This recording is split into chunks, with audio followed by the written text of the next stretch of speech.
Disorder of digestive system, chapter है digestion and absorption. Jaundice, liver affected होता है, skin and eye turn yellow due to deposition of bile pigment. Vomiting, इसमें stomach content mouth के द्वारा बाहर आ जाता है।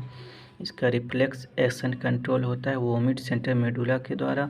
A feeling of nausea proceeds vomiting. Area में बाउल का मूवमेंट एबनॉर्मल हो जाता है। लिक्विडिटी ऑफ फीकल डिस्चार्ज बढ़ जाता है।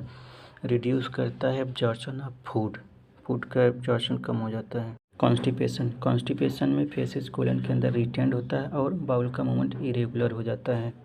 नेक्स्ट है indigestion. Indigestion food properly digest नहीं होता है और फीलिंग ऑफ फुलनेस होता है। The cause of indigestion, cause of indigestion है inadequate enzyme secretion, anxiety, food poisoning, over eating and spicy food. Disorders of respiratory system. पहला asthma. Asthma is a difficulty causing wheezing due to inflammation of bronchi and bronchioles. Bronchi और bronchioles में inflammation होने के कारण सांस लेने में तकलीफ होती है और हल्की हल्की सी सांसें की आवाज़ आती है। Emphysema, emphysema is a chronic disorder in which alveolar walls are damaged, due to which respiratory surface is decreased. One of the major cause of this is cigarette smoking. Next है ORD, ऑक्यूपेशनल रिस्पायरेटरी डिसऑर्डर। यह ऐसे व्यक्तियों में ज़्यादा होता है जो industries वगैरह में काम करते हैं, जैसे ग्राइंडिंग ऑफ स्टोन वगैरह। The long exposure can give rise to inflammation leading to fibrosis and this cause serious lung damage. Workers in such industries should wear protective mask. Protective mask पहनना चाहिए ऐसे वर्कर्स को। Disorder of circulatory system. पहला high blood pressure, hypertension.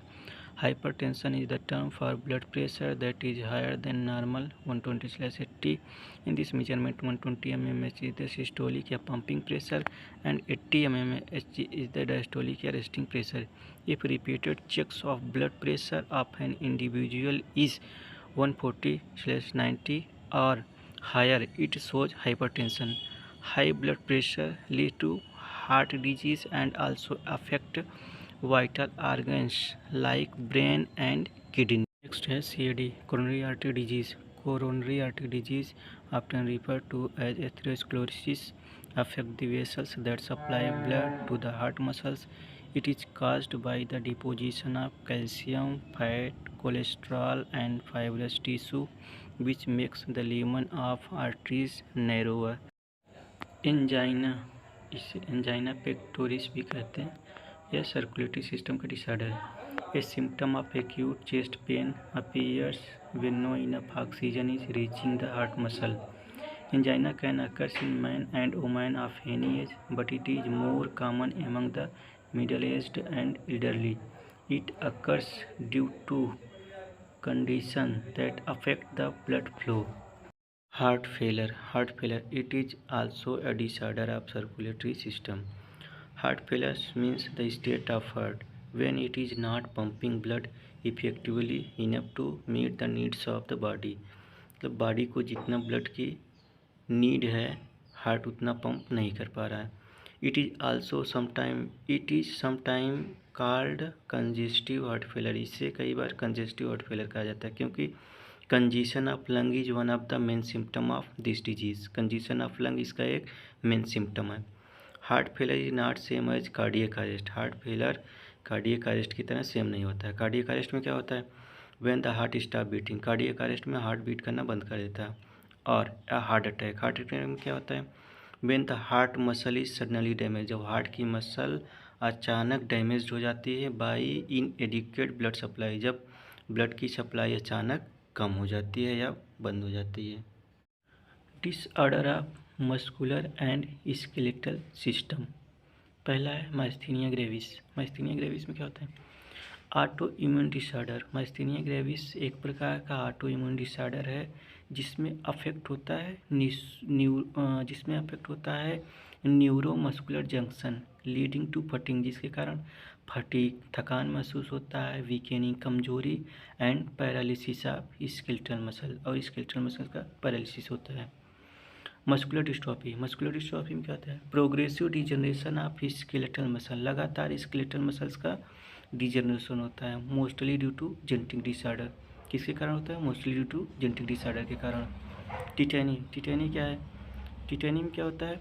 जो body fluid है उसमें calcium का level कम हो जाता है, तो बॉडी फ्लूइड में कैल्शियम का लेवल कम होने की वजह से रैपिड स्पास्म या वाइल्ड कंट्रैक्शन होता है मसल्स में। Disorder of muscular and skeletal system. पहला है माइस्थीनिया ग्रेविस। माइस्थीनिया ग्रेविस में क्या होता है? Auto immune disorder. Myasthenia gravis एक प्रकार का ऑटो इम्यून डिसऑर्डर है जिसमें अफेक्ट होता है neuromuscular junction leading to fatiguing, जिसके कारण फटीग, थकान महसूस होता है, वीकेनिंग, कमजोरी and paralysis of skeletal muscle, और स्केलेटल मसल का पैरालिसिस होता है। मस्कुलर डिस्ट्रॉफी में क्या होता है? Progressive degeneration of skeletal muscle, लगातार स्केलेटल मसल्स का डिजनरेशन होता है, mostly due to genetic disorder. किसके कारण होता है? Mostly due to genetic disorder के कारण। टिटेनी क्या है? टिटेनी में क्या होता है? जो बॉडी फ्लूइड है उसमें कैल्शियम का लेवल कम हो जाता है, तो बॉडी फ्लूइड में कैल्शियम का लेवल कम होने की वजह से रैपिड स्पास्म या वाइल्ड कंट्रैक्शन होता है मसल्स में। आर्थराइटिस, ऑस्टियोपोरोसिस और गाउट, ये तीनों भी डिसऑर्डर हैं किसके? मस्कुलर एंड स्केलेटल सिस्टम के। आर्थराइटिस में क्या होता है? इन्फ्लेमेशन ऑफ जॉइंट्स में इन्फ्लेमेशन हो जाता है। ऑस्टियोपोरोसिस क्या है? ऑस्टियोपोरोसिस एक प्रकार का एज रिलेटेड डिसऑर्डर है जो करेक्टराइज होता है by decrease bone mass decrease होता है और इंक्रीज चांसेज ऑफ फ्रैक्चर के चांसेज बढ़ जाते हैं। डिक्रीज लेवल ऑफ स्ट्रोजन का लेवल कम होना एक कॉमन काज है। Decreased level of oestrogen is a common cause of osteoporosis. Gout में क्या होता है? इन्फ्लामेशन ऑफ जॉइंट में इन्फ्लामेशन हो जाता है due to accumulation of uric acid crystal के एक्यूमुलेशन होने से जॉइंट्स में इन्फ्लामेशन हो जाता है। डिसऑर्डर ऑफ एक्सक्रीटरी सिस्टम पहला है रीनल कैलिकुली में क्या होता है? स्टोन या insoluble mass of crystallised salts जैसे कि ऑक्सलेट इत्यादि form with in the kidney के अंदर स्टोन या insoluble mass of crystalline salts बन जाते हैं। दूसरा है ग्लोमेरुलोनेफ्राइटिस में क्या होता है? Inflammation of glomeruli of kidney, जो किडनी की ग्लोमेरुलाई होते हैं उसमें इन्फ्लामेशन हो जाती है। Chapter chemical coordination and integration disorders, gigantism and pituitary dwarfism. इसमें क्या होता है? Over secretion of growth hormone stimulate abnormal growth of the body leading to gigantism and low secretion of growth hormone results in stunted growth resulting in pituitary dwarfism. जब over secretion होता है growth hormone का तो उससे body की abnormal growth हो जाती है जिसे गिगेंटिज्म कहते हैं, और लो सिक्रीशन होने पर बॉडी की ग्रोथ रुक जाती है जिसे कहते हैं पिट्यूटरी ड्वार्फिज्म। एक्रोमीगैली में क्या होता है? Excess secretion of growth hormone in adult specially in the middle age can result in severe disfigurement specially of the face called एक्रोमीगैली।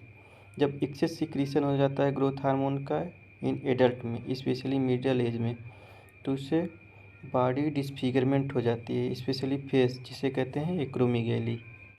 Next है गोइटर और एक्ज़ोप्थैल्मिक गोइटर में क्या होता है? Deficiency of iodine in our diet, हमारे diet में iodine की कमी होने से रिजल्ट्स इन हाइपोथायराइडिज्म हो जाता है and enlargement of thyroid gland, और थायराइड ग्लैंड का इनलार्जमेंट हो जाता है जिसे कहते हैं commonly goitre.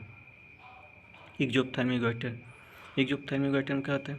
एक्ज़ोप्थैल्मिक goitre is a form of hyperthyroidism. Exophthalmic goitre जो है हाइपरथायराइडिज्म का फॉर्म है, करेक्टराइज होता है इनलार्जमेंट ऑफ थायराइड ग्लैंड का इनलार्जमेंट हो जाता है, प्रोट्रूजन ऑफ आई बाल में प्रोट्रूजन हो जाता है, फैलाव हो जाता है, इंक्रीज्ड बेसल मेटाबॉलिक रेट बढ़ जाती है एंड वेट लॉस हो जाता है, आल्सो कॉल्ड ग्रेव्स डिजीज, और इसे ग्रेव्स डिजीज भी कहते हैं।